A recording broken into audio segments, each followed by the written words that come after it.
Hello everyone and welcome to GS fighters. उम्मीद करता हूँ आप सभी लोग बहुत बढ़िया होंगे और आपकी जो स्टडी है बहुत ही अच्छे तरीके से चल रही होगी। आज हम बात करेंगे एनडीए 1 2025 के बारे में। एनडीए 1 क्यों लिखा है? क्योंकि एनडीए यानी नेशनल डिफेंस एकेडमी का जो यूपीएससी एग्ज़ाम कंडक्ट कराता है साल में 2 बार कराता है। और 2 बार का मतलब पहली बार अब हो रहा है 2025 का फर्स्ट एग्ज़ाम हो रहा है और 2025 का ही सेकेंड एग्ज़ाम होगा 6 महीने बाद। ठीक है, तो ध्यान रखना एनडीए 1 के लिए आपके लिए एप्लीकेशन शुरू कर दिए गए हैं। एप्लीकेशन 11 दिसंबर से स्टार्ट कर दिए गए हैं और 31 दिसंबर तक आप अपना एप्लीकेशन फिल कर सकते हो। इंपॉर्टेंट डेट है, ध्यान रखना। अभी अगर हम इस चीज़ के बारे में चर्चा करेंगे कि आप एलिजिबल हैं या नहीं है, वो सारी चीज़ें एकदम डिस्कस कर लेंगे। एग्जाम पैटर्न क्या रहेगा यहाँ पर, सिलेबस क्या रहेगा, एज क्या मांगी है इसमें और सिलेक्शन का प्रोसेस क्या रहेगा, A to Z जानकारी आपको मिल जाएगी। पहले ये सेशन देख लीजिए, उसके बाद आप डिसाइड कीजिए कि आप एलिजिबल हैं या नहीं।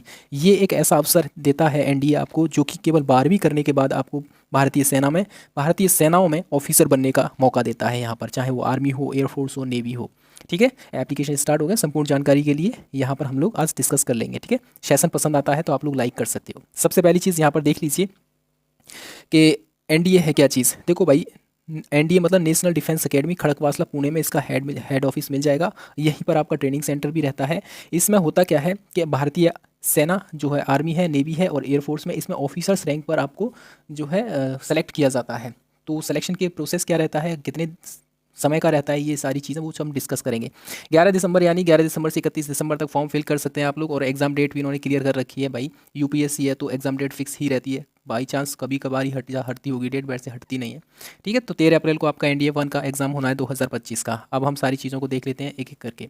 सिलेक्शन प्रोसेस क्या रहेगा यहाँ पर? सबसे पहले तो आपको रिटन एग्जाम देना पड़ेगा। अभी देखेंगे हम सारी चीज़ें रिटन में क्या क्या होता है। फिर उसके बाद एसएसबी यानी सर्विस सिलेक्शन बोर्ड यानी इंटरव्यू होता है यहाँ पर, और उसके बाद एक नॉर्मल सा मेडिकल होता है। ठीक है चलिए, यहाँ पर सबसे पहले तो आप देख लीजिए क्या आप एलिजिबल हैं या नहीं हैं। और ये चीज़ रहेगी मेल और फीमेल के लिए, दोनों ही एलिजिबल होते हैं अगर उन्होंने ट्वेल्थ क्लास में है तो। अब ट्वेल्थ क्लास में कैसे? आर्मी विंग्स के लिए जा रहे हैं, यानी आर्मी में अगर जो है आप अप्लाई कर रहे हैं तो आपके पास 10+2 यानी 12वीं होनी चाहिए और किसी भी स्ट्रीम से होनी चाहिए। ठीक है, लेकिन अगर आप वहीं एयरफोर्स और नेवल विंग के लिए अप्लाई कर रहे हो तो 12+2 में यानी 12वीं में आपको पीसीएम होना चाहिए, यानी फिजिक्स केमिस्ट्री मैथ आपके पास कंपलसरी सब्जेक्ट होने चाहिए। और सबसे इंपॉर्टेंट चीज़ बात यह है कि वो कैंडिडेट जो फिलहाल 12वीं में हैं वो भी अप्लाई कर सकते हैं।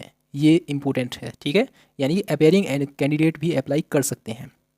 आगे बढ़ेंगे हम लोग, तो यहाँ पर एज क्राइटेरिया देख लीजिए। अगर आप इस एज के मध्य लाई करते हैं, यानी कि 2 जनवरी 2007 के बाद आपका जन्म हुआ हो और यहाँ पर 1 जनवरी 2010 से पहले आपका जन्म हो गया हो, यानी इस डेट के मध्य आपका जन्म होना चाहिए, तो आप एलिजिबल रहेंगे। हाइट आपकी मेल है कैंडिडेट है तो आपकी हाइट 157 सेंटीमीटर होनी चाहिए, जो कि बहुत कम कह सकते हैं, हर किसी की होती भी है। 152.5 सेंटीमीटर फीमेल्स की हाइट होनी चाहिए यहाँ पर। तो एज का क्लियर हो गया, हाइट का क्लियर हो गया यहाँ पर। और उससे पहले हमने देख लिया था यहाँ पर आपका जो है एलिजिबिलिटी क्राइटेरिया क्या है। ठीक है, अब बात करते हैं हम लोग रिटन एग्ज़ाम के बारे में। रिटन एग्ज़ाम जो रहेगा आपका यहाँ पर देखिए, ये 2 पेपर होते हैं और दोनों पेपर आपको एक ही दिन में हो जाएंगे, पेपर 1 और पेपर 2। पेपर 1 में आपका मैथमेटिक्स होता है जो कि आपके 120 मार्क्स यानी 120 मार्क्स होते हैं और 300 मार्क्स का पेपर होता है, यानी 120 क्वेश्चन और 300 मार्क्स का होता है। और पेपर होता है आपका 2.5 घंटे का। उसी तरीके से आप देखोगे जनरल एबिलिटी टेस्ट दूसरा पेपर होता है और इसमें 600 मार्क्स का होता है, 150 क्वेश्चंस होते हैं और ये भी 2.5 घंटे का होता है। ठीक है, अभी हम देखेंगे पेपर 1 में क्या क्या पूछा जाता है और पेपर 2 में क्या क्या पूछा जाता है। वो सारी चीज़ें हम डिटेल में आपके लिए लेकर आए हैं। आपको पूरा ऑफिशियल नोटिस पढ़ने की आवश्यकता नहीं है। जो भी मेन चीज़ें हैं आपके लिए जो है एग्ज़ाम फॉर्म फिल करते टाइम ज़रूरी है, वो सारी चीज़ें हम आपके लिए इस तरीके से लेकर आए हैं। अब दूसरी चीज़, इंपॉर्टेंट चीज़ ये है कि दोनों पेपर में ही आपको 25% मिनिमम आपको परसेंटेज चाहिए ही चाहिए। ऐसा नहीं है कि आप पेपर 2 में जो है 50% ले आए और इसमें पेपर 1 में आप 25% भी नहीं लेके आए, तो ऐसा नहीं होगा। मिनिमम दोनों पेपर में आपको, यानी पेपर 1 में 25% चाहिए। 25% का मतलब है 300 में से आपको 75 नंबर लाने ही लाने हर हाल में। उसी तरीके से पेपर 2 में आपको 150 मार्क्स लाने हैं 600 में से, तब जाके ये 25% बनेगा। ठीक है, और यहाँ पर देखिए दोनों अलग अलग पेपर हैं, एक ही दिन में हो जाने हैं और 2.5 घंटे का समय मिलेगा आपको। और यहाँ पर नेगेटिव मार्किंग रहती है 1/3 की, यानी कि अगर आप एक क्वेश्चन गलत करते हो तो एक क्वेश्चन में जितने मार्क्स मिलने हैं उसका 1/3 नेगेटिव काट लिया जाएगा यहाँ पर। ठीक है, आगे बढ़ेंगे हम लोग। मैथमेटिक्स यानी पेपर 1 का जो सिलेबस रहता है वो देख लीजिए। अलजेब्रा रहता है, डिफरेंशियल कैलकुलस रहता है, मैट्रिक्स आपका रहता है, डिटर्मिनेशन होता है यहाँ पर, इंटीग्रल कैलकुलस होता है, डिफरेंशियल होता है, यहाँ पर ट्रिग्नोमेट्री होता है, वेक्टर अलजेब्रा होता है, एनालिटिकल जियोमेट्री 2D 3D होता है और स्टैटिस्टिक्स होता है। हालांकि और भी कुछ टॉपिक हैं, बट यहाँ से ये जो टॉपिक है बहुत ज़्यादा महत्वपूर्ण है, क्योंकि यहीं से हर बार सवाल बनता भी है। और सबसे इंपॉर्टेंट चीज़ कि ये वो टॉपिक है जो आप 12th क्लास में पढ़ रहे हो, 11th और 12th में जो क्लास में पढ़ रहे हो ना, ये वही टॉपिक है। बस उन्हीं टॉपिक्स को बहुत अच्छे से कर लीजिए, एक्यूरेसी के साथ, स्पीड मेंटेन करके, ठीक है। ठीक है, वही टॉपिक है जो आप 11th-12th में पढ़ते आए हो। आगे बढ़ेंगे, हम लोग पेपर 2 के बारे में डिस्कस करेंगे। ये पेपर 1 का डिस्कशन था, यानी मैथमेटिक्स वाला। अब यहाँ पर पेपर 2 में क्या है, जनरल एबिलिटी टेस्ट। ये पेपर 2 को हमने 2 पार्ट्स में, हमने नहीं, जो यूपीएससी है उसने 2 पार्ट्स में डिवाइड किया है। पार्ट 1 है और पार्ट 2 है। पार्ट 1 में आप देखोगे इंग्लिश आता है, 200 मार्क्स का इंग्लिश रहता है, और पेपर 2 रहता है आपका जनरल नॉलेज का, जिसमें 400 मार्क्स का रहता है। और पेपर 2 में आप देखोगे physics, chemistry, general science, social science, geography, current affairs. यानी सोशल साइंस में आपका हिस्ट्री है, पॉलिटी, ये भी इंक्लूड हो जाएगा, ज्योग्राफी है ये इसमें, और करंट इवेंट भी आपका शामिल है, और साइंस तो है ही इसमें, ठीक है। तो ये सारा रहता है पेपर 2 का। पेपर 2 कितने का, 600 मार्क्स का रहता है। अब यहाँ पर एक चीज़ और देख लीजिए, जैसे ही आप पेपर 1 और पेपर 2 क्वालिफाई करके आगे बढ़ोगे तो आपका छोटा सा एक पीएसटी होगा। पीएसटी के बाद सबसे पहले फिर होगा आपका इंटरव्यू, एसएसबी, ठीक है। ये रहेगा आपका SSB interview, service selection board के द्वारा इंटरव्यू लिया जाता है। 5 दिन तक आपका इंटरव्यू चलता है और ये 900 मार्क्स का रहता है। अच्छा, पेपर 1 कितना था, पेपर 1 आपका 300 मार्क्स का था, है ना। पेपर 2 कितना था, ये आपका 600 मार्क्स का था। तो रिटन कितना का हो गया, रिटन हो गया 900 का, और 900 का हो गया इंटरव्यू। तो दोनों में प्लस कर देंगे, यानी इसका 2 गुना कर देंगे, तो ये 1800 रहेगा टोटल। यानी 1800 में से आपके मार्क्स कितने आने चाहिए वो अभी हम लोग डिसाइड कर लेंगे, देख लेंगे। इंटरव्यू में पहले ही दिन आपका होता है ऑफिसर्स इंटेलिजेंस रेटिंग टेस्ट होता है, उसके बाद पिक्चर परसेप्शन टेस्ट होता है और डिस्क्रिप्शन टेस्ट होता है। ये पहले दिन में ही हो जाता है।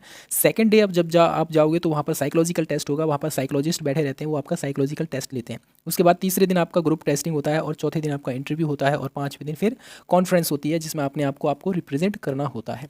तो इस तरीके से आप देख लीजिए कितना 900 नंबर का आपका इंटरव्यू रहता है, और 900 नंबर का ही आपका रिटन रहेगा पेपर 1 और पेपर 2 को मिलाकर। अब यहाँ पर कट ऑफ कितना रहता है ये देख लीजिए, ये बहुत ज़्यादा महत्वपूर्ण है। देखो भाई, 2023 का 1 और 2023 का 2 जो आपका सीडीएस का एग्ज़ाम हुआ था, सॉरी एनडीए का एग्ज़ाम हुआ था, उसकी बात करें। जब आपका 2023 का 1 हुआ था तो 1800 में से जिसके मिनिमम 664 मार्क्स थे उसका सिलेक्शन हो गया था। अब आप अंदाज़ा लगाइए, 50% भी नहीं है ये वहाँ पे। और 2023 में आज सेकंड पेपर में, सेकंड में देखोगे आप, सेकंड बार जब पेपर हुआ था तो 1800 में से कितना, 654, यानी कि ये भी 50% नहीं है। यानी कि कुल मिलाकर आपको टारगेट करना है 50 से 55% का टारगेट करना है। 60% पे तो आपको आपकी मनपसंद जो है विंग मिल जाएगी, चाहे आप आर्मी में जाना चाह रहे हैं, एयरफोर्स में जाना चाह रहे हैं, या नेवल में जाना, जो चाहिए आपको वो मिल जाएगी, ठीक है। तो कोशिश कीजिए, 50% मिनिमम मार्क्स आपको आने ही चाहिए। 50% का मतलब समझ रहे हैं, 900 मार्क्स। 900 मार्क्स पे तो आप जो विंग चाहिए आपको वो मिल जाएगी, आर्मी, नेवी, एयरफोर्स, ठीक है। तो इतना कह सकते हैं। हालांकि पेपर इतना हलवा नहीं आता है, ठीक ठाक पेपर रहता है, बट लेकिन आप तैयारी करोगे तो वो सारी चीज़ें हो जाती हैं, ठीक है। चलिए, इन्फॉर्मेशन कैसी लगी ज़रूर अपनी राय कमेंट सेक्शन में दीजिए, और पहली बार आए हो जीएस फाइटर्स पर तो ज़रूर सब्सक्राइब कीजिए, ठीक है। चलिए, और फॉर्म के लिए आप जो है एलिजिबल हो तो ज़रूर भर दीजिए और तैयारी करते रहिए, ठीक है। आपके छोटे भाई हैं उनको भी आप जो है सजेस्ट कर सकते हो कि हाँ, ये भी एक ऐसा मौका है कि साल में आपको 2 बार मौका दिया जाता है, खासकर वो साथी हमारे जिनकी उम्र जो है 16 से 19 वर्ष है, ठीक है। उनके लिए आर्मी, नेवी, एयरफोर्स में ऑफिसर बनने का ये मौका रहता है, और आप लोग उन्हें सजेस्ट कीजिए, गाइड कीजिए, ठीक है। चलिए, फिलहाल अपना ख्याल रखिए। जय हिंद, जय भारत।